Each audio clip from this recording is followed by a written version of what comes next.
യഥാർത്ഥ ദീനിൻ്റെ വഴിയാണ്, ദീനിൻ്റെ നേർരേഖയാണ് സമസ്ത എന്ന് നമ്മുടെ സമുന്നതരായ നേതാക്കളൊക്കെ എപ്പോഴും നമ്മെ ബോധ്യപ്പെടുത്താറുണ്ട്.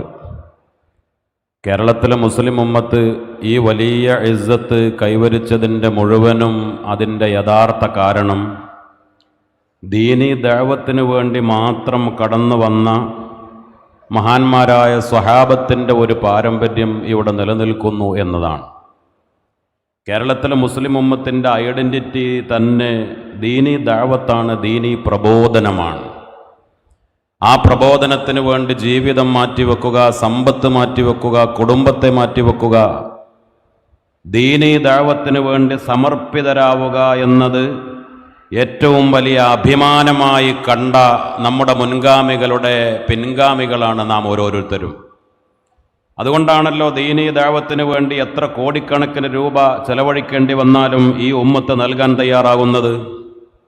ബഹുമാനപ്പെട്ട സമസ്ത കേരള ജംഇയ്യത്തുൽ ഉലമ ദീനി പ്രബോധനത്തിന് വേണ്ടി ഈ ഉമ്മത്തിനോടൊരു സഹായം അഭ്യർത്ഥിച്ചപ്പോൾ 30 കോടി രൂപ പ്രതീക്ഷിച്ച നമ്മുടെ നേതാക്കളുടെ മുന്നിലേക്ക് 47 കോടിയിലധികം രൂപ ഏതാനും ചുരുങ്ങിയ മാസങ്ങളെ കൊണ്ട് ഈ ഉമ്മത്ത് നൽകാൻ കാരണം ദീനി പ്രബോധനത്തിന് സമ്പത്ത് ചെലവഴിക്കുന്നതിൻ്റെ മഹത്വം മനസ്സിലാക്കിയതുകൊണ്ടാണ്. 1,24,000 അമ്പിയാക്കൾ വന്നത് ദീനി ദഅവത്തിനാണ്. അവരുടെ ജീവിതം മുഴുവനും ദീനി പ്രബോധനമാണ്.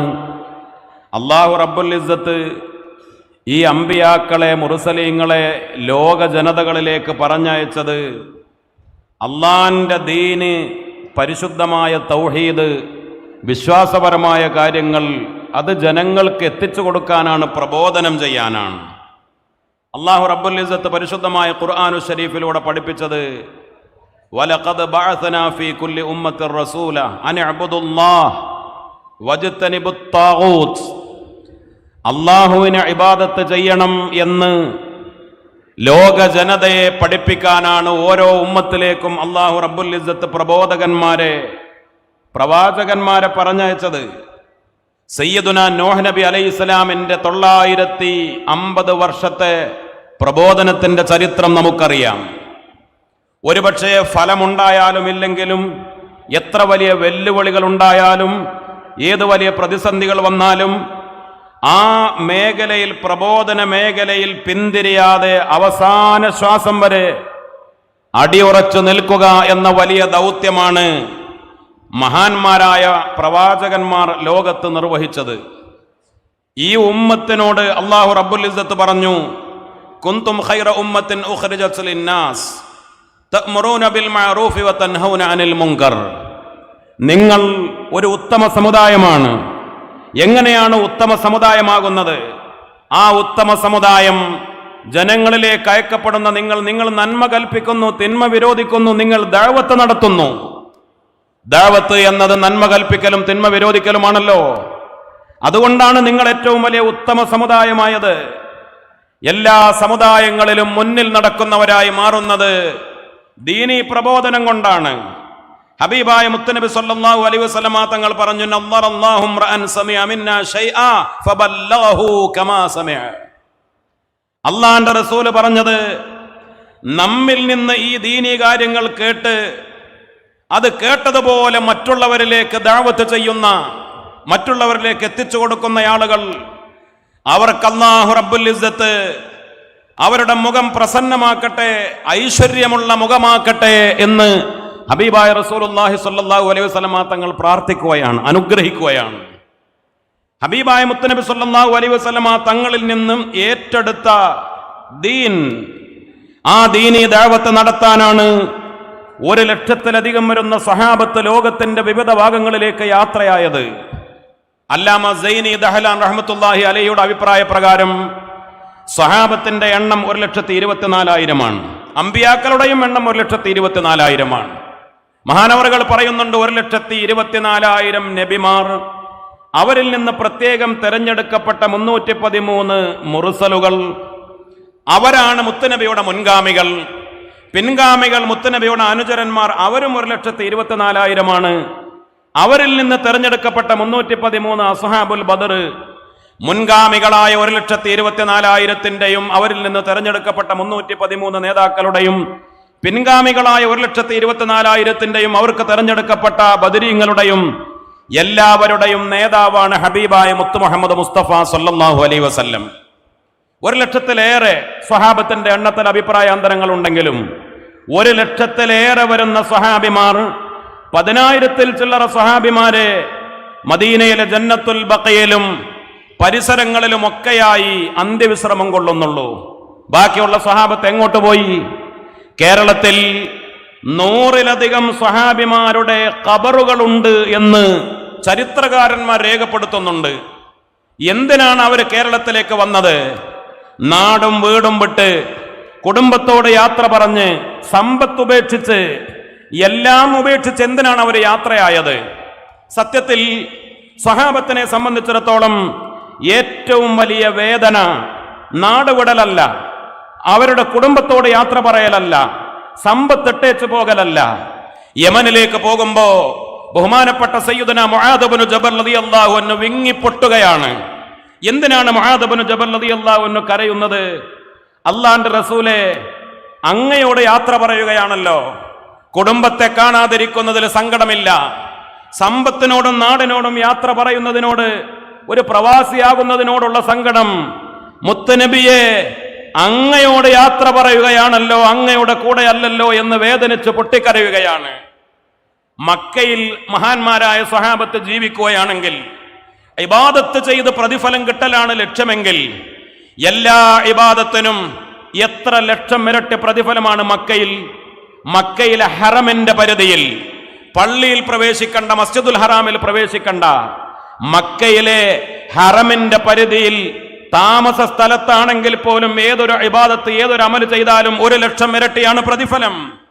മസ്ജിദുൽ ഹറാമിലേക്ക് എത്തിയാൽ അത് 10 ലക്ഷം, അതിനേക്കാൾ കൂടുതൽ ഇരട്ടി പ്രതിഫലമാണ്. മസ്ജിദുൽ ഹറാമിലെ ഓരോ ഇബാദത്തിനും, നിസ്കാരത്തിനും, ഖുർആനോത്തിനും, ഇഅ്തികാഫിനും എന്തൊരു നന്മ ചെയ്താലും മസ്ജിദുൽ ഹറാമിൽ ഇബാദത്തിലായി കഴിഞ്ഞുകൂടി കിതാബിൽ നന്മയുടെ ഭാഗത്ത് അതിന്റെ കനവും തൂക്കവും അധികരിപ്പിക്കലാണ്, പരലോകത്ത് വലിയ പ്രതിഫലം കിട്ടലാണ് ലക്ഷ്യമെങ്കിൽ എല്ലാ സ്വഹാബത്തിനും മക്കയിലെ പള്ളിയിൽ ഇബാദത്തിലായി കഴിഞ്ഞുകൂടാമായിരുന്നു. മദീനത്തെ പള്ളിയിൽ 1000 ഇരട്ടിയാണ് പ്രതിഫലം.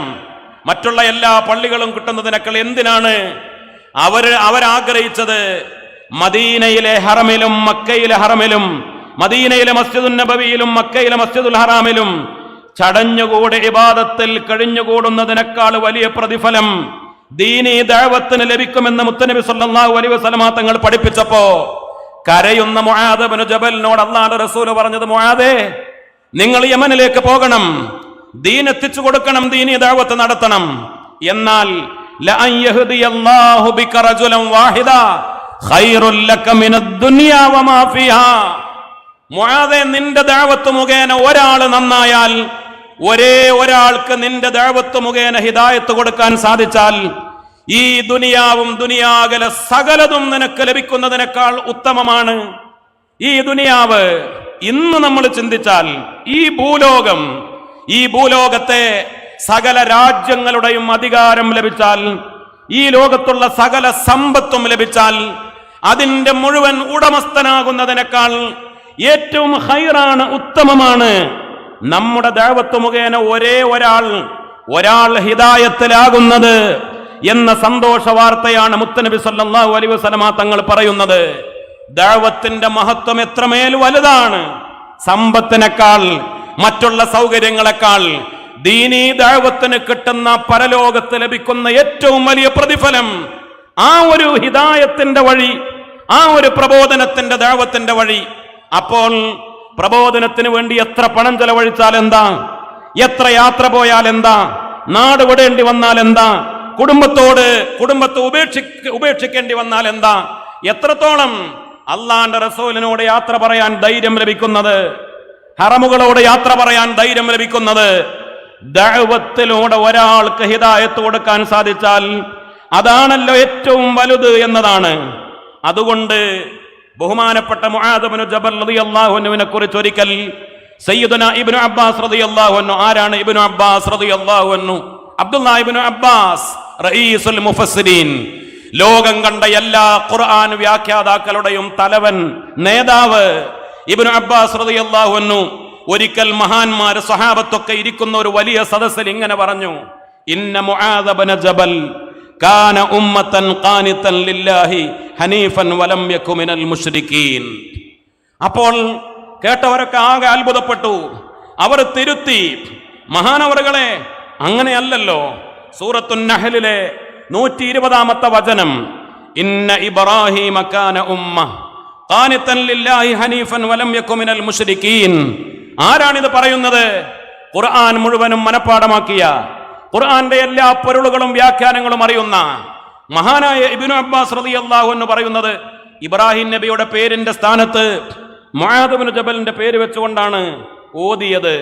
ഇത് തിരുത്തി കൊടുത്ത് മഹാനവറുകളെ ഇന്ന ഇബ്രാഹിമ എന്നാണല്ലോ ആവർത്തിച്ചു. അല്ല, ഞാൻ പറയുന്നത് ഇന്ന മുആദ് ഇബ്നു ജബൽ കാന ഉമ്മ ഖാനിതൻ ലില്ലാഹി ഹനീഫൻ വലം യകു മിനൽ മുശ്രിക്കീൻ. അപ്പോ മഹാന്മാർക്ക് മനസ്സിലായി ഇത് മനഃപൂർവ്വം പറഞ്ഞതാണ്. എന്നിട്ട് പറഞ്ഞു, എന്തുകൊണ്ടാണ് ഇബ്രാഹിം നബി അലൈഹിസ്സലാമിനെ കുറിച്ച് അല്ലാഹു ഉമ്മത്ത് എന്ന് പറഞ്ഞത്? ഇന്ന ഇബ്രാഹിമ കാന ഉമ്മ, ഇബ്രാഹിം നബി അലൈഹിസ്സലാം ഒരു ആൺകുട്ടിയായിരുന്നു എന്നല്ല. ഇന്ന ഇബ്രാഹിമ കാന റജുല എന്നല്ല. ഇന്ന ഇബ്രാഹിമ കാന ഒരു വ്യക്തിയായിരുന്നു, കാന ശഖ്സ എന്നല്ല. ഇന്ന ഇബ്രാഹിമ കാന ഉമ്മ, ഇബ്രാഹിം ഒരു പ്രസ്ഥാനമായിരുന്നു, ഒരു ഉമ്മത്തായിരുന്നു. എന്നിട്ട് മുത്തുനബി അതിനെ വ്യാഖ്യാനിച്ചു കൊടുത്തത് ഇബ്നു അബ്ബാസ് റളിയല്ലാഹു അൻഹു ഉദ്ധരിച്ചു. ആരാണ് ഉമ്മത്ത്? ഉമ്മത്ത് എന്ന് ഇബ്രാഹിം നബി അലൈഹിസ്സലാമിനെ കുറിച്ച് പറയാൻ കാരണം, അല്ലദീ യുഅല്ലിമുൻ നാസൽ ഖൈർ, ജനങ്ങൾക്ക് ഖൈർ പഠിപ്പിച്ചു കൊടുക്കുന്നയാൾ. ജനങ്ങൾക്ക് ഖൈർ പഠിപ്പിച്ചു, ജനങ്ങൾക്ക് തൗഹീദ് ദഅവത്ത് നടത്തി, ജനങ്ങളെ സ്വർഗത്തിലേക്ക് ക്ഷണിച്ചു, നന്മ കൽപ്പിച്ചു, തിന്മ വിരോധിച്ചു, ഖൈറായ കാര്യം ജനങ്ങൾക്ക് പകർന്നു കൊടുത്തു, വാക്കിലൂടെയും പ്രവർത്തനത്തിലൂടെയും. ദഅവത്ത് എന്ന് പറഞ്ഞാൽ വാക്കാണ്, പ്രവർത്തനമാണ്, ജീവിതമാണ്. ഏത് തരത്തിലാണെങ്കിലും ജനങ്ങൾക്ക് ഖൈർ ബോധിപ്പിച്ചു കൊടുക്കലാണ്. അതാണ് ഇബ്രാഹിം നബി ഉമ്മത്താവാൻ കാരണം. ഇബ്രാഹിം നബി അലൈഹിസ്സലാമിന്റെ വലിയ ദൗത്യമാണ് മുആദ് ഇബ്നു ജബൽ റളിയല്ലാഹു അൻഹു നിർവഹിച്ചത്. അതുകൊണ്ടാണ് മുആദ് ഇബ്നു ജബലിനെ കുറിച്ച് ഞാൻ പറയുന്നത്, ഇന്ന മുആദ് ഇബ്നു ജബൽ കാന ഉമ്മ, മുആദ് ഇബ്നു ജബൽ ഒരു പ്രസ്ഥാനമായിരുന്നു എന്ന്. ഇബ്രാഹിം നബി അലൈഹിസ്സലാം ഖലീലുല്ലാഹ്, അള്ളാന്റെ കൂട്ടുകാരനാണ്. ഇബ്രാഹിം നബി അലൈഹിസ്സലാമിന്റെ കാൽപാദങ്ങൾ പതിഞ്ഞ മഖാമ ഇബ്രാഹിം, അതിന്റെ പുറകിൽ നിസ്കരിക്കാൻ പടച്ച റബ്ബ് കൽപ്പിച്ചു. അള്ളാന്റെ റസൂൽ സല്ലല്ലാഹു അലൈഹി വസല്ലമ തങ്ങൾ പഠിപ്പിച്ചു. എന്തുകൊണ്ട്? ഒരു മഹാപ്രവാചകന്റെ കാൽപാദങ്ങൾ പതിഞ്ഞ കല്ലിന്റെ മഹത്വം എന്താണ്? പല മഹാന്മാരും പറയുന്നുണ്ട്, അള്ളാന്റെ മാർഗത്തിൽ ദീനീ ദഅവത്തിന് വേണ്ടി, പ്രബോധനത്തിന് വേണ്ടി, തൗഹീദി പ്രബോധനത്തിന് വേണ്ടി കാൽനടയായി ലോകത്ത് ഏറ്റവും കൂടുതൽ ഒരുപക്ഷെ നടന്ന പ്രവാചകൻ ഇറാഖിൽ നിന്ന് പലസ്തീനിലേക്ക്, അവിടെ നിന്ന് ഹറമിലേക്ക്, മക്കയിലേക്ക്, പിന്നെയും തിരിച്ച് നാട്ടിലേക്ക്, പിന്നെയും മക്കയിലേക്ക്, ഇങ്ങനെ എത്രയാണ് ആ മഹാപ്രവാചകൻ അള്ളാന്റെ മാർഗത്തിൽ ദീനീ ദഅവത്തിന് വേണ്ടി നടന്നത്. തലമുറകളെ, തന്റെ മുൻഗാമികളെ, പിൻഗാമികളെ തൗഹീദിലേക്ക് ക്ഷണിക്കാൻ എത്രയേറെ ആട്ടും തുപ്പും ഏൽക്കേണ്ടി വന്നു, ശത്രുക്കളുടെ പ്രഹരങ്ങൾ ഏൽക്കേണ്ടി വന്നു. നമ്രൂദിന്റെ തീക്കുണ്ടം സമ്മാനമായി സ്വീകരിച്ചു, എത്ര വലിയ കഠിനമായ ത്യാഗങ്ങൾ സഹിച്ചു. പക്ഷേ അള്ളാന്റെ ദീനീ പ്രബോധനത്തിന് വേണ്ടി നടന്നു, കഠിനാധ്വാനം ചെയ്തു. ഈ ലോക ജനതക്ക് തൗഹീദി പ്രബോധനത്തിന്റെ പ്രകാശം നൽകി ഖലീലുല്ലാഹി ഇബ്രാഹിം നബി അലൈഹിസ്സലാം. ആ ഇബ്രാഹിം നബി അലൈഹിസ്സലാം ചെയ്ത ദൗത്യം ഈ ഉമ്മത്തിലെ മഹാനായ സ്വഹാബി മുആദ് ഇബ്നു ജബൽ റളിയല്ലാഹു അൻഹു നിർവഹിച്ചതിനെ കുറിച്ച് മനോഹരമായി പ്രതിപാദിക്കുമ്പോൾ നാം ഓരോരുത്തരും വളരെ ഗൗരവത്തോടുകൂടെ മനസ്സിലാക്കേണ്ടതുണ്ട്. സ്വഹാബത്ത് ഇങ്ങനെ എത്ര ആളുകൾ, സയ്യിദുനാ ഖാലിദ് ഇബ്നുൽ വലീദ് റളിയല്ലാഹു അൻഹു മഹാനവറുകൾ വഫാത്തായത് ഹിംസൽ വെച്ചാണ്, സിറിയയിൽ വെച്ചാണ് ബഹുമാനപ്പെട്ടവർ ഈ ലോകത്തോട് യാത്ര പറയുന്നത്. ബഹുമാനപ്പെട്ട അബൂ അയ്യൂബുൽ അൻസാരി റളിയല്ലാഹു അൻഹു മഹാനവറുകൾ ദീനീ ദഅവത്തിന്റെ ഭാഗമായി പ്രായമുള്ള വയസ്സായ ഘട്ടത്തിലാണ് ഇസ്താംബൂളിലേക്ക്, കോൺസ്റ്റാന്റിനോപ്പിളിലേക്ക് യാത്ര ചെയ്യുന്നത്. അപ്പോൾ ആളുകൾ ചോദിച്ചപ്പോൾ മഹാനവറുകൾ വിശുദ്ധമായ ഖുർആനിലെ സൂറത്ത് തൗബയിലെ 41-ാമത്തെ ആയത്താണ് ഓതിക്കൊടുത്തത്. ഇൻഫിറു ഖിഫാഫൻ വസിഖാല, നിങ്ങൾ ഏതവസ്ഥയിലാണെങ്കിലും, നിങ്ങൾ ഭാരമുള്ള അവസ്ഥയിലാണെങ്കിലും, ലഘുവായ അവസ്ഥയിലാണെങ്കിലും, ഇവിടെ പറയുന്നുണ്ട് ഖിഫാഫ് എന്ന് പറഞ്ഞാൽ നിങ്ങൾ യുവത്വത്തിന്റെ കാലമാണെങ്കിലും, വസിഖാല ഭാരമുള്ള നിങ്ങൾ പ്രായമേറിയ കാലമാണെങ്കിലും, വയസ്സായി നടക്കാൻ വയ്യ, മുട്ട് വളയുന്നില്ല, നടുവേദനയാണ്, കാഴ്ചക്കുറവുണ്ട്, രോഗങ്ങളുണ്ട്, എന്നാലും നല്ല യുവത്വത്തിന്റെ കാലം മാത്രമല്ല അള്ളാന്റെ മാർഗത്തിൽ ദീനി ദഅവത്തിന് വേണ്ടി സമർപ്പിക്കേണ്ടത്, യാത്ര ചെയ്യേണ്ടത്. ആ മഹാൻ ഇസ്താംബൂളിലേക്ക് പോകുമ്പോ പ്രായത്തിന്റെ ആ അവശതകളൊന്നും വകവെക്കാതെ യാത്ര ചെയ്യുമ്പോൾ മഹാനവറുകൾ പറഞ്ഞത് ഇതാണ്. ഇതല്ലേ നമ്മുടെ മുൻഗാമികൾ നിർവഹിച്ചത്? ബഹുമാനപ്പെട്ട സമസ്ത കേരള ജംഇയ്യത്തുൽ ഉലമ എന്ന മഹത്തായ പണ്ഡിത പ്രസ്ഥാനം കെട്ടിപ്പടുക്കാൻ വേണ്ടി എത്ര കിലോമീറ്ററുകൾ നടന്നു, ഊടുവഴികളിലൂടെ നമ്മുടെ മഹാന്മാരായ മുൻഗാമികൾ. നമ്മൾ പറയാറില്ലേ, മഹാനായ ശൈഖുന KV ഉസ്താദിനെ കുറിച്ച്, CH ഹൈദ്രോസ് ഉസ്താദിനെ കുറിച്ച്, ഈ നമ്മുടെ ഈ തലമുറയിൽ കഴിഞ്ഞു പോയ മഹാന്മാരായ പണ്ഡിതന്മാരെ കുറിച്ച്. അതിനു മുമ്പുള്ള ആളുകൾ പാങ്ങൽ അഹമ്മദ് കുട്ടി മുസ്ലിയാർ, വാളക്കുളം അബ്ദുൽ ബാരി മുസ്ലിയാർ, ഖുതുബി തങ്ങൾ, അഹമ്മദ് കോയ ശാലിയാത്തി തങ്ങൾ, ബഹുമാനപ്പെട്ട ആ മഹാന്മാരൊക്കെ എത്ര നടന്നു, സമസ്തക്ക് വേണ്ടി എത്ര നടന്നു, എത്ര കഠിനാധ്വാനം ചെയ്തു, എത്ര യാത്ര ചെയ്തു, എന്തൊക്കെ കല്ലേറും ഏത് വലിയ ആക്രമണങ്ങളും വെല്ലുവിളികളും അവരൊക്കെ പ്രതിരോധിച്ചു. അവർക്ക് പലതരത്തിലുള്ള സർക്കാരിൽ നിന്ന് പോലും അവരെ അറസ്റ്റ് ചെയ്തു കൊണ്ടുപോകാനുള്ള കുതന്ത്രങ്ങൾ വരെ ആ കാലഘട്ടത്തിലെ ശത്രുക്കൾ വഹാബികൾ ബഹുമാനപ്പെട്ട പാങ്ങുകാരനെതിരെ കേസ് കൊടുത്ത് ആ തരത്തിലൊക്കെ എത്ര വേദനിപ്പിച്ചിട്ടുണ്ട്. എല്ലാ തരത്തിലുള്ള വെല്ലുവിളികളും പ്രവാചകന്മാർ ഏറ്റതുപോലെ നമ്മുടെ മുൻഗാമികളും. അതാണ് നമ്മുടെയൊക്കെ മാതൃക. ബഹുമാനപ്പെട്ട സമസ്ത കേരള ജംഇയ്യത്തുൽ ഉലമയുടെ മഹാന്മാരായ മുൻഗാമികൾ ഈ കഠിനാധ്വാനത്തിന്റെ വഴിയിലാണ് നമുക്ക് നേതൃത്വം നൽകിയത്. ബഹുമാനപ്പെട്ട മഹാനായ മുആദ് ഇബ്നു ജബൽ റളിയല്ലാഹു അൻഹുവിനെ പോലെയുള്ള എത്ര പ്രഗൽഭരായ മഹാന്മാർ, സ്വഹാബിമാർ. ഈ ഗൗരവം നമ്മൾ മനസ്സിലാക്കണം. 1,00,000-ലേറെ വരുന്ന ആളുകൾ ഏതൊക്കെ രാജ്യങ്ങളിലേക്ക് പോയി? ചൈനയിലേക്ക് പോയി ബഹുമാനപ്പെട്ട സഅദ് റളിയല്ലാഹു അൻഹു. നമ്മുടെ ഇന്ത്യയിലേക്ക് വന്നു പല മഹാന്മാരായ സ്വഹാബിമാര്. ലോകത്തിന്റെ വിവിധ ഭാഗങ്ങളിലേക്ക് അവരെല്ലാം യാത്ര ചെയ്തു പോയത് ദഅവത്ത് എന്ന ഒറ്റ ലക്ഷ്യത്തോടുകൂടെ മാത്രമായിരുന്നു. അവരാരും വന്നത് സമ്പത്ത് സമ്പാദിക്കുന്നതിന് വേണ്ടിയല്ല, മറ്റുള്ള ജീവിത ലക്ഷ്യങ്ങൾക്ക് വേണ്ടിയല്ല. ഒരുപക്ഷെ കേരളീയ ദഅവത്തിന്റെ സാഹചര്യവും ഉത്തരേന്ത്യയിലെ ദഅവത്തിന്റെ സാഹചര്യവും ചരിത്രകാരന്മാർ പറയാറുണ്ട്. പലപ്പോഴും ഉത്തരേന്ത്യയിലേക്ക് ദീനി പ്രബോധനം പലപ്പോഴും കടന്നു വന്നത് വലിയ വലിയ ചക്രവർത്തിമാർ, മുഗളന്മാരും ഗോരിമാരും ഖിൽജിമാരും നവാബമാരും അങ്ങനെയുള്ള മുസ്ലിം ഭരണാധികാരികളും അവരുടെ അധികാരവും അതിനോടൊപ്പം നിന്ന മഹാപണ്ഡിതന്മാരും അവരൊക്കെ അതിൽ വലിയ പങ്ക് വഹിച്ചിട്ടുണ്ട്. പക്ഷേ കേരളത്തിലേക്ക് മാലിക് ഇബ്നു ദീനാർ റളിയല്ലാഹു അൻഹു സംഘവും കടന്നു വന്നത്, സ്വഹാബിമാർ കടന്നു വന്നത്, താബിയുകൾ കടന്നു വന്നത്, ആ കാലഘട്ടത്തിലെ വിശദമായ ചരിത്രങ്ങളുണ്ട്. യമനിൽ നിന്ന്, ഈജിപ്തിൽ നിന്ന്, അതേപോലെ മറ്റു വിദേശ രാജ്യങ്ങളിൽ നിന്ന് മഹാന്മാര് കടന്നു വരുമ്പോൾ സ്വഹാബത്തും താബിയുകളും മഹാന്മാരായ മഖദൂമി പണ്ഡിതന്മാരും അതോടൊപ്പം നിരവധി കബീലകളിലെ തങ്ങന്മാരും സാദാത്തുക്കളും ഒരുപാട് പ്രഗൽഭരായ സൂഫിയാക്കളും ഔലിയാക്കളും ഒക്കെ കടന്നു വന്നത് ഒറ്റ ലക്ഷ്യത്തോടു കൂടെയാണ്. അവരാരും കേരളത്തിലേക്ക് കച്ചവടം ചെയ്യാൻ വേണ്ടി വന്നവരല്ല. അവരാരും ഈ നാടിന്റെ അധികാരം നേടിയെടുക്കാൻ വേണ്ടി കടന്നു വന്നവരല്ല. അവരാരും ഹുക്കൂമത്തേയിലായി നടപ്പാക്കാൻ വേണ്ടി സ്വഹാബിമാർ കടന്നു വന്നിട്ടില്ല, താബിയുകൾ കടന്നു വന്നിട്ടില്ല, യമനി പണ്ഡിതന്മാർ കടന്നു വന്നിട്ടില്ല, മഹാന്മാരായ തങ്ങന്മാർ കടന്നു വന്നിട്ടില്ല, ഔലിയാക്കൾ കടന്നു വന്നിട്ടില്ല. എല്ലാവരും പായ കപ്പലേറി കേരളത്തിന്റെ തീരത്തേക്ക്, ഇന്ത്യയുടെ വിവിധ തീരങ്ങളിലേക്ക് അവർ കടന്നു വന്നത് ഒറ്റ ലക്ഷ്യമേ ഉണ്ടായിരുന്നുള്ളൂ. ദീനി ദഅവത്ത്, ഹബീബായ മുത്തുനബി സല്ലല്ലാഹു അലൈഹി വസല്ലമ തങ്ങളിൽ നിന്ന് കിട്ടിയ ആത്മീയതയുടെ കൈത്തരി, ആദർശത്തിന്റെ ഊർജ്ജസ്വലത, അത് രാജ്യാന്തരങ്ങളിലേക്ക് കൈമാറ്റം ചെയ്യുക എന്ന ദഅവത്ത് ലക്ഷ്യമിട്ടുകൊണ്ട് മാത്രമല്ലേ അവരിങ്ങോട്ട് കടന്നു വന്നത്. കേരളക്കര നിരവധി തങ്ങന്മാരെ കൊണ്ട് സമ്പന്നമാണ്.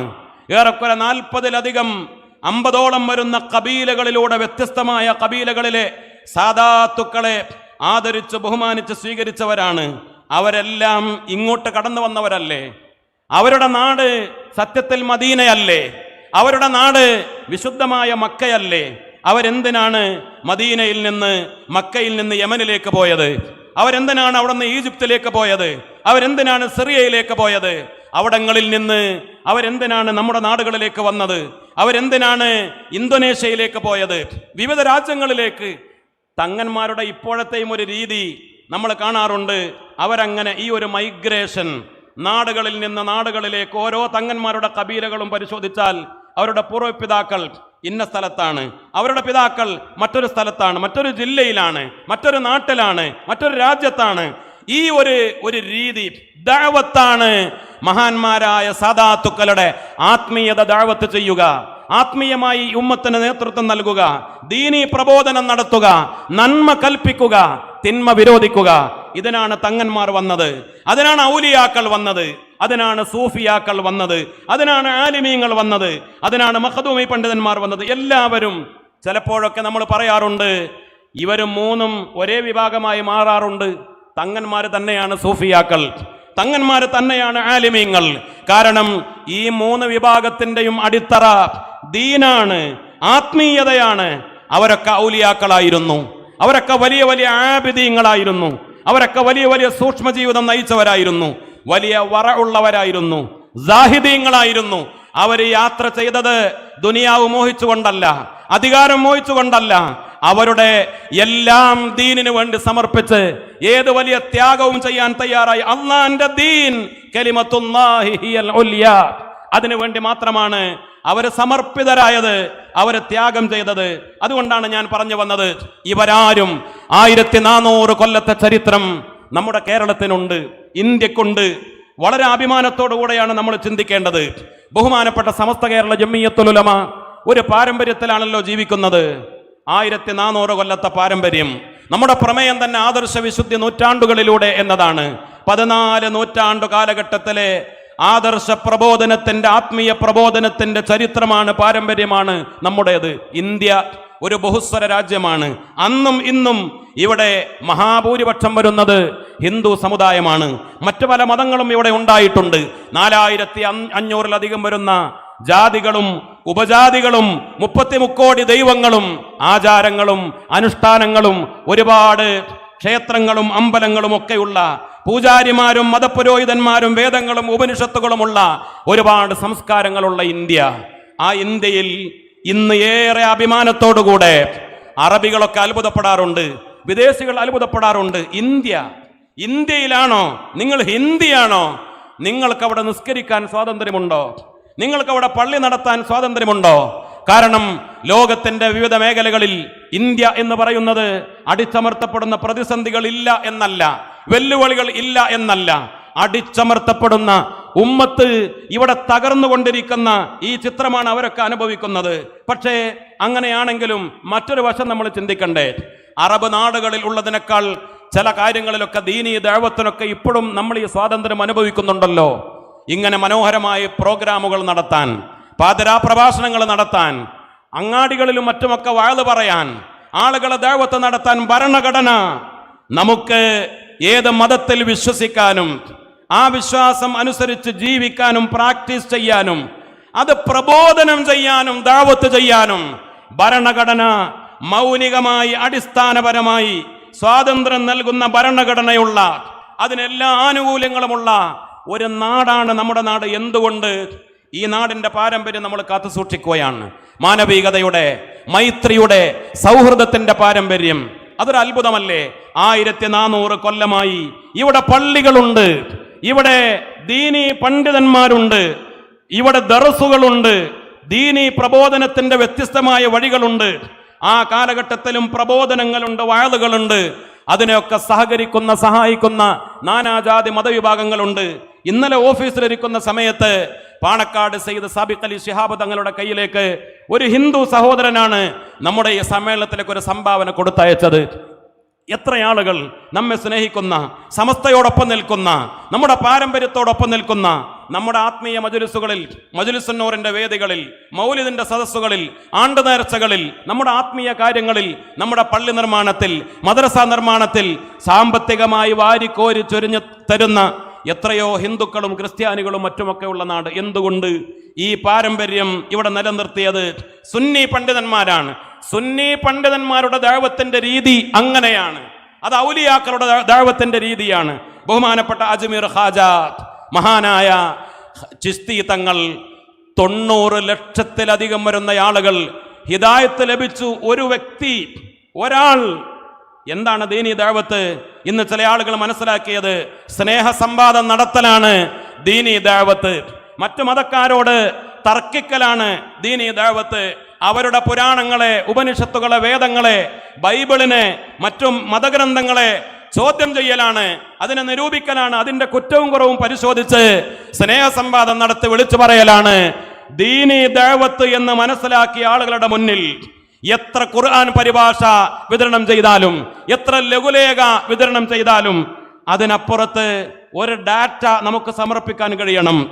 നിങ്ങളുടെ ഈ വഴികളിലൂടെ പലപ്പോഴും ദീനി പ്രബോധകർ തന്നെ സംശയത്തിന്റെ നിഴലിലാവുകയും പല ദീനി പ്രബോധകരും രാജ്യം വിടേണ്ടി വരികയും പല ദീനി പ്രബോധകരും ജയിലിലാവുകയും അതിന്റെ പേരിൽ ഒരു ദഅവത്തിന്റെ സ്വാതന്ത്ര്യം നിഷേധിക്കപ്പെടുകയും ചെയ്യുന്ന സാഹചര്യം നമ്മുടെ മുന്നിലില്ലേ? എവിടെ? ഇന്ത്യയിൽ. ആ ഇന്ത്യയിലാണ് 90 ലക്ഷം ആളുകൾ ദീനിലേക്ക് കടന്നു വന്നത്. അജ്മീർ ഖാജ തങ്ങളുടെ ഉറൂസ് ഈ കഴിഞ്ഞ റജബ് 6 നടന്നു. ഓരോ കൊല്ലവും നടക്കാറുണ്ട്. എല്ലാ വർഷവും രാജ്യം ഭരിക്കുന്ന പ്രധാനമന്ത്രിമാർ ആ ഉറൂസിന് ജാറം മൂടാനുള്ള ചാദർ കൊടുത്തയക്കാറുണ്ട്. നരേന്ദ്രമോദി പോലും കൊടുത്തയക്കാറുണ്ട്. മറ്റു രാജ്യങ്ങളിൽ നിന്ന് വരുന്ന ആളുകൾ അവിടെ സന്ദർശനം നടത്താറുണ്ട്. അജ്മീറിൽ പോയ ആളുകൾക്കറിയാം അജ്മീറിൽ നടക്കുന്ന കാര്യങ്ങളെ ബിദ്അത്തുകാര് എന്തൊക്കെ കൊച്ചാക്കി ചിത്രീകരിച്ചാലും ലക്ഷക്കണക്കിന് ഹിന്ദുക്കളും മറ്റു മതക്കാരും അജ്മീറിലേക്ക് കടന്നു വരുന്നത് എന്തുകൊണ്ടാണ്? മഹാനവറുകൾ ജീവിച്ചിരിക്കുന്ന കാലഘട്ടത്തിലും വഫാത്തായി നൂറ്റാണ്ടുകൾ കഴിഞ്ഞപ്പോഴും ഏറ്റവും വലിയ നന്മയുടെ ഒരു വടവൃക്ഷമാണ്. ആ തണൽ അനുഭവിക്കാൻ, ആ കുളിരേറ്റുവാങ്ങാൻ അന്നും ഇന്നും ആളുകൾ ഒഴുകി വരികയാണ്. ഇന്നും എല്ലാ നാനാജാതി മതവിഭാഗക്കാർ ആദരിക്കുന്നു, ബഹുമാനിക്കുന്നു.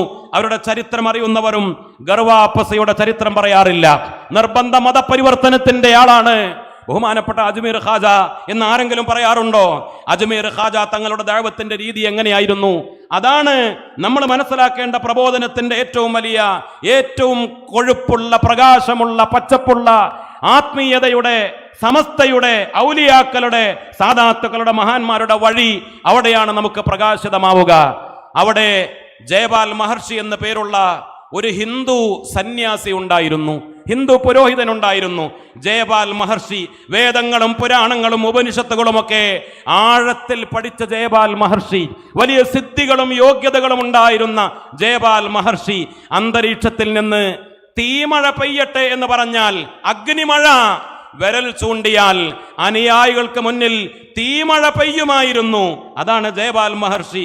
എല്ലാവരാലും ആദരിക്കപ്പെടുന്ന, ബഹുമാനിക്കപ്പെടുന്ന, എല്ലാവരും ഭയപ്പെടുന്ന, അങ്ങേയറ്റം ബഹുമാനിക്കുന്ന ഒരു സന്യാസി ശ്രേഷ്ഠനാണ് അവരുടെ മതപ്രകാരം, അവരുടെ വിശ്വാസപ്രകാരം ജയപാൽ മഹർഷി. ജയപാൽ മഹർഷി ഖാജ തങ്ങളെ കാണുകയാണ്. ഖാജ തങ്ങളുടെ കണ്ണിൽ നിന്നുള്ള ഈമാനിന്റെ പ്രകാശം, ഖൽബിൽ നിന്നുള്ള ഹിദായത്തിന്റെ വെളിച്ചം അത് അടിച്ചു വീശുമ്പോ ജയപാൽ മഹർഷി മാനസാന്തരപ്പെടുകയാണ്. ജയപാൽ മഹർഷിക്ക് ഖുർആനും ഹദീസും, ഖുർആനും ശാസ്ത്രവും പഠിപ്പിച്ചു കൊടുത്തിട്ടില്ല, ഖുർആൻ പരിഭാഷ വിതരണം ചെയ്തിട്ടില്ല, അദ്ദേഹത്തിന്റെ വേദങ്ങളെ വിമർശിച്ച് പ്രഭാഷണം നടത്തിയിട്ടില്ല, അദ്ദേഹത്തിന്റെ വിശ്വാസത്തെ ചോദ്യം ചെയ്തിട്ടില്ല. പക്ഷേ മഹാനായ ഖാജ തങ്ങളുടെ വ്യക്തിജീവിതം കണ്ട്, അവരുടെ മുഖത്തിന്റെ ലാവണ്യം കണ്ട്, അല്ലാഹു നൽകിയ ഈമാനിന്റെ അടയാളം കണ്ട്, ഈമാനിന്റെ പ്രകാശം കണ്ട് ഹിദായത്ത് ലഭിക്കുകയാണ്. ജയപാൽ മഹർഷി കലിമ ചൊല്ലി അഷ്ഹദു അല്ലാ ഇലാഹ ഇല്ലല്ലാഹ് വ അഷ്ഹദു അന്ന മുഹമ്മദർ റസൂലുള്ളാഹ്. ബഹുമാനപ്പെട്ട ഖാജ തങ്ങൾ അബ്ദുള്ള എന്ന പേര് വെച്ചു കൊടുത്തു. ജയപാൽ മഹർഷി അബ്ദുള്ളയായി, അബ്ദുള്ള പിന്നീട് ഷെയ്ഖ് അബ്ദുള്ളയായി, മഹാനായ വലിയ ആബിദായി, ആലിമായി, വലിയായി, കറാമത്തിന്റെ ഉടമയായി. ഷെയ്ഖ് അബ്ദുല്ലാഹി റഹ്മത്തുള്ളാഹി അലൈഹി വഫാത്തായപ്പോൾ അവരെ ഖബറടക്കം ചെയ്തത് അജ്മീർ ദർഗാ ഷരീഫിൽ തന്നെയാണ് എന്ന് ചരിത്രം രേഖപ്പെടുത്തുന്നു. 90 ലക്ഷം ആളുകൾ, ഇങ്ങനെയുള്ള സന്യാസി ശ്രേഷ്ഠന്മാരും രജപുത്രന്മാരും മതവിശ്വാസത്തിൽ ആഴത്തിൽ അറിവുകൾ ഉണ്ടായിരുന്ന ആളുകളെ ഒരു മഹാനായ വലിയ എങ്ങനെയാണ് ഹിദായത്തിന്റെ വഴി വെളിച്ചം കാണിച്ചു കൊടുത്തത്? അതാണ് നമ്മുടെ പ്രബോധനത്തിന്റെ രീതി. അത് മറ്റുള്ള മതക്കാരെ കൊച്ചാക്കലല്ല, അവരെ അവഗണിക്കലല്ല, അവർക്കിടയിൽ സ്പർദ്ധയുണ്ടാക്കി ഉണ്ടാക്കലല്ല, ഔലിയാക്കളുടെ പ്രബോധനത്തിന്റെ വഴി അതാണ്. ബഹുമാനപ്പെട്ട ഗൗസുൽ ആദം അബ്ദുൽ ഖാദിർ ജീലാനി ഖദ്ദസല്ലാഹു സിർറഹുൽ അസീസ് മഹാനുഭാവൻ മുഖേന എത്ര പതിനായിരക്കണക്കിന് ആളുകൾ, പതിനായിരക്കണക്കിന് ജൂതന്മാർ, പതിനായിരക്കണക്കിന് ക്രിസ്ത്യാനികൾ അവർ ഹിദായത്തിലേക്ക് കടന്നു വന്നില്ലേ? ലക്ഷക്കണക്കിന് ആളുകൾ നന്നായില്ലേ? എന്തുകൊണ്ടാണ് മുഹയ്യിദ്ദീൻ എന്ന പേര് വന്നത്? 70,000-ത്തിലധികം ആളുകളൊക്കെ ഒരു പ്രഭാഷണം കേൾക്കാൻ തടിച്ചുകൂടിയിരുന്നു. ഈമാനിന്റെ പ്രഭാഷണം, കറാമത്തിന്റെ പ്രഭാഷണം. മുന്നിലുള്ളയാൾ ഒരു മൈക്ക് സെറ്റും സംവിധാനങ്ങളൊന്നുമില്ലാതെ. നിങ്ങൾ ചിന്തിക്കണം, നമ്മൾ 33,313 ആളുകളുടെ ക്യാമ്പ് തുടങ്ങാൻ പോകുന്നതേ ഉള്ളൂ. ഇന്ന് 10,000 ആളുകളുടെ ക്യാമ്പാണ്. അപ്പൊ 70,000 ആളുകൾ എത്രയായിരിക്കും ആ സദസ്സിന്റെ വലുപ്പം? മൈക്ക് സെറ്റ് ഒന്നുമില്ല. മുന്നിരിക്കുന്നയാൾ കേൾക്കുന്ന അതേ ക്വാളിറ്റിയോടുകൂടെ, ക്ലാരിറ്റിയോടുകൂടെ ഏറ്റവും പുറകിലുള്ളയാളും കേൾക്കുമായിരുന്നു. എന്തുകൊണ്ട്? അല്ലാഹു റബ്ബുൽ ഇസ്സത്ത് ഔലിയാക്കൾക്ക് നൽകുന്ന ദഅവത്തിന്റെ ഈ മഹാത്ഭുതങ്ങളാണ്. അത് ലഭിക്കണമെങ്കിൽ ഇൻഷാ അല്ലാഹ് എന്നെ തുടർന്ന് നമ്മുടെ പ്രഭാഷകർ അതിനു വേണ്ടിയുള്ള ക്വാളിറ്റികളൊക്കെ നിങ്ങളെ ബോധ്യപ്പെടുത്തും. ഒരു കാര്യം ഞാൻ ഓർമ്മപ്പെടുത്തുന്നത്, ഇത് തന്നെയല്ലേ നമ്മുടെ വഴി? ലോകത്ത് ലക്ഷക്കണക്കിന് ഔലിയാക്കൾ മുഖേനയല്ലേ ഈ കോടാനുകോടി മുസ്ലിങ്ങൾ ഉണ്ടായത്? നമ്മൾ മനസ്സിലാക്കണം. ഇന്ന് നമ്മുടെ ചില കുട്ടികൾ പോലും ദഅവത്തിന്റെ വഴിക്ക് മറുകണ്ഠം ചാടണം എന്നാഗ്രഹിക്കുന്ന ആളുകൾ വഹാബികളുടെയും മൗദൂദികളുടെയും പുതിയ ടെക്നോളജിയും പുതിയ രീതികളുമൊക്കെ അപ്രകാരം പകർത്തിയിട്ടാണ് ദീനി ദഅവത്ത് നടത്തേണ്ടത്. ന്യൂജൻ സഹോദരങ്ങളുടെ മുന്നിൽ, പുതിയ തലമുറയുടെ മുന്നിൽ നമ്മുടെ ഈ സമസ്തയുടെ പഴഞ്ചൻ പ്രബോധന രീതിക്കൊന്നും വിലയില്ല. നമ്മൾ ഈ അറബി മലയാളത്തിൽ മദ്രസ പഠിപ്പിക്കുന്നത്, അതല്ലെങ്കിൽ നമ്മുടേതായ ചില ദഅവത്തിന്റെ രീതികൾ, ഇതിനെപ്പോലും കളിയാക്കുന്ന ആളുകളില്ലേ? കോടിക്കണക്കിന് രൂപ എന്തിനാണ് ഈ സമസ്ത സമ്മേളനത്തിന് വേണ്ടി ചെലവഴിക്കുന്നത്?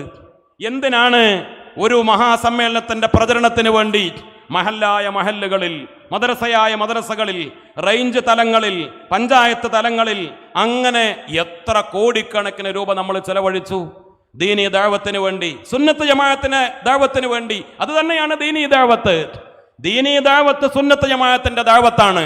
അതാണ് ഞാൻ പറഞ്ഞു വരുന്നത്.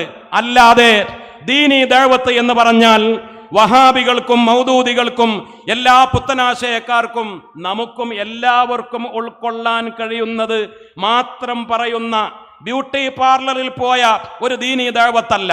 എല്ലാവരെയും സുഖിപ്പിക്കുന്ന, എല്ലാവർക്കും പൊരുത്തപ്പെടുന്ന, എല്ലാവർക്കും ഇഷ്ടപ്പെടുന്ന ഒരു ദീൻ പറയലല്ല ദീനീ ദഅവത്ത് എന്ന് പറയുന്നത്. ഹക്ക് പറയലാണ്. ഹക്ക് സുന്നത്ത് ജമാഅത്താണ്. മാ അന അലൈഹി വസഹാബി എന്നതാണ്. അത് പറയാൻ, അതിനാണ് സമസ്ത, അതിനാണ് സുന്നത്ത് ജമാഅത്തിന്റെ പ്രബോധനം, അതിനാണ് നമ്മുടെ സമ്മേളനങ്ങൾ, അതിനാണ് മദ്രസകൾ, അതിനാണ് ഈ പാരമ്പര്യ രീതികൾ. അതുകൊണ്ടാണ് അറബി മലയാളത്തെ ഇപ്പോഴും നമ്മൾ മാറ്റിവെക്കാത്തത്, പാരമ്പര്യ രീതികളെ നമ്മൾ മാറ്റിവെക്കാത്തത്. ന്യൂജൻ തലമുറകളായി കടന്നു വരുന്നവർ നമ്മുടെ പാരമ്പര്യത്തിന്റെ പ്രബോധന രീതികളെ ചോദ്യം ചെയ്യുമ്പോൾ പിന്നെയും അടിവരയിട്ട് പറയുന്നത് പ്രവാചകന്മാരുടെ, ഔലിയാക്കളുടെ, ആലിമീങ്ങളുടെ, തങ്ങന്മാരുടെ, സാദാത്തുക്കളുടെ പ്രബോധനത്തിന്റെ രീതി ഒരു വിശുദ്ധമായ ജീവിതമാണ്. അതിന് ഏറ്റവും പ്രധാനപ്പെട്ടത് നമുക്ക് തഖ്വയാണ്, ഇഖ്ലാസാണ്. നമ്മുടെ ജീവിതത്തിൽ ഈ ദീൻ ഉണ്ടാവലാണ്. അതിനല്ലേ നമ്മെ പരിശീലിപ്പിച്ചത്?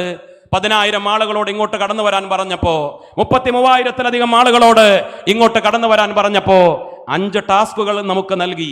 സാധാരണ ക്യാമ്പിന് വരുന്നത് പോലെ ബാങ്കും തൂക്കി വരാനല്ല പറഞ്ഞത്. ദീനീ ദഅവത്തിന്റെ പരിശീലന കളരി.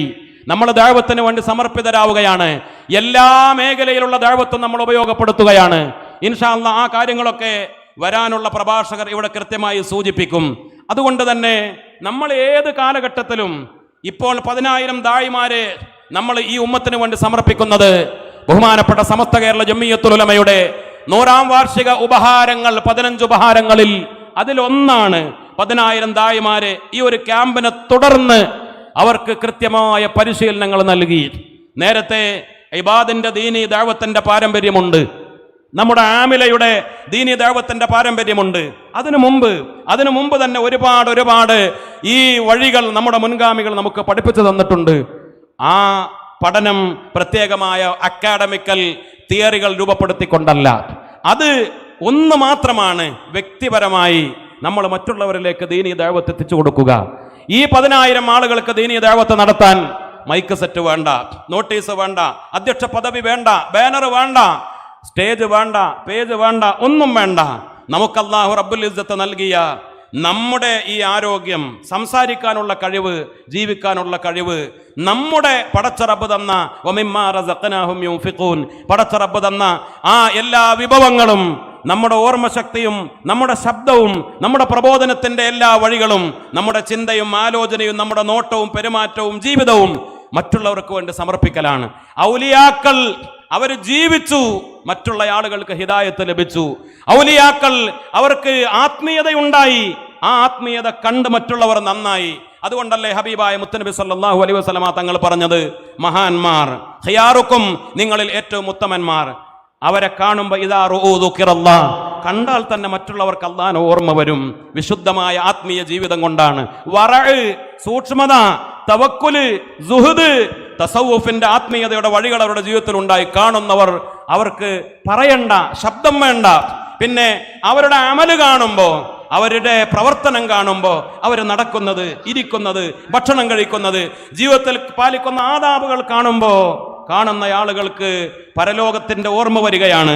അവർ അധികം ഇബാദത്ത് ചെയ്യണം എന്ന് അവർക്ക് തോന്നുകയാണ്. അവരെന്തെങ്കിലും നസീഹത്ത് നൽകിയാൽ, നന്മയുള്ള ആളുകൾ 2 മണിക്കൂർ പ്രഭാഷണം നടത്തണ്ട, 60,000 വാട്ട്സിന്റെ സൗണ്ട് വേണ്ട, ഇതൊന്നും അവർക്ക് വേണ്ട. 2 മിനിറ്റ്, 5 മിനിറ്റ്, ഒരു വാക്ക്, ഒരു നസീഹത്ത്, അത് മതി ഒരു സമൂഹത്തെ നന്നാക്കി എടുക്കുന്നതിന് വേണ്ടി. ആ മുൻഗാമികളുടെ ഔലിയാക്കളുടെ വഴിയിലേക്കാണ് ദീനി ദഅവത്തിന്റെ മാർഗത്തിൽ നമ്മൾ തിരിച്ചു പോകുന്നത്. അതാണ് ബഹുമാനപ്പെട്ട സമസ്ത കേരള ജംഇയ്യത്തുൽ ഉലമയുടെ വഴി. ഒരു കാര്യം പറയുന്നു, എല്ലാ മേഖലയും തിരിച്ചറിഞ്ഞുകൊണ്ട് എല്ലാ മേഖലയിലേക്ക് ഈ സമൂഹത്തിന്റെ സാഹചര്യം നമ്മുടെ നേതാക്കളെ ഇവിടെ സൂചിപ്പിക്കും. മദ്യത്തിന്റെ, മയക്കുമരുന്നിന്റെ, മദിരാക്ഷയുടെ, വൃത്തികേടുകളുടെ, അധർമ്മങ്ങളുടെ വഴി ഒരു ഭാഗത്ത്, അപ്രകാരം തന്നെ നമ്മുടെ കുട്ടികളെ വഴിപഴപ്പിക്കുന്ന അപകടകരമായ പുത്തനാശയക്കാരുടെ, ബിദ്അത്തിന്റെ, കുപ്രചാരണങ്ങളുടെ വഴി, മതനിഷേധത്തിന്റെ, മതനിരാസത്തിന്റെ, യുക്തിവാദത്തിന്റെ വഴി, വെല്ലുവിളികൾ, പലതരത്തിലുള്ള വെല്ലുവിളികൾ. അതിനിടയിൽ ഈ ദീൻ ഇവിടെ നിലനിൽക്കണം. അതിനുവേണ്ടിയുള്ള ശക്തമായ പ്രബോധനത്തിന്റെ വഴി സമസ്ത എല്ലാം ഉപയോഗപ്പെടുത്തി നമ്മുടെ മുന്നിൽ കൃത്യമായി കാണിച്ചു തരുന്നുണ്ട്. സമസ്തക്കപ്പുറം ഒരു ബിദ്അത്തിന്റെ ഉപദേശവും നമുക്ക് ആവശ്യമില്ല ദീനീ ദഅവത്തിന്. സമസ്തക്കപ്പുറം മറ്റുള്ള ഒരാളുടെ പ്രബോധന രീതികളും നമുക്ക് കടമെടുക്കേണ്ടതില്ല. ഔലിയാക്കളുടെ, സ്വാലിഹീങ്ങളുടെ, സമസ്തയുടെ ഉലമാക്കളുടെ ദീർഘദൃഷ്ടി മാത്രം മതി നമുക്ക് അല്ലാഹുവിന്റെ ദീൻ ദഅവത്ത് ചെയ്യാൻ. അല്ലാഹു റബ്ബുൽ ഇസ്സത്ത് തൗഫീഖ് നൽകി അനുഗ്രഹിക്കട്ടെ. വആഖിറു ദഅവാന അനിൽ ഹംദുലില്ലാഹി റബ്ബിൽ ആലമീൻ. അസ്സലാമു അലൈക്കും വറഹ്മത്തുള്ളാഹി വബറകാതുഹു.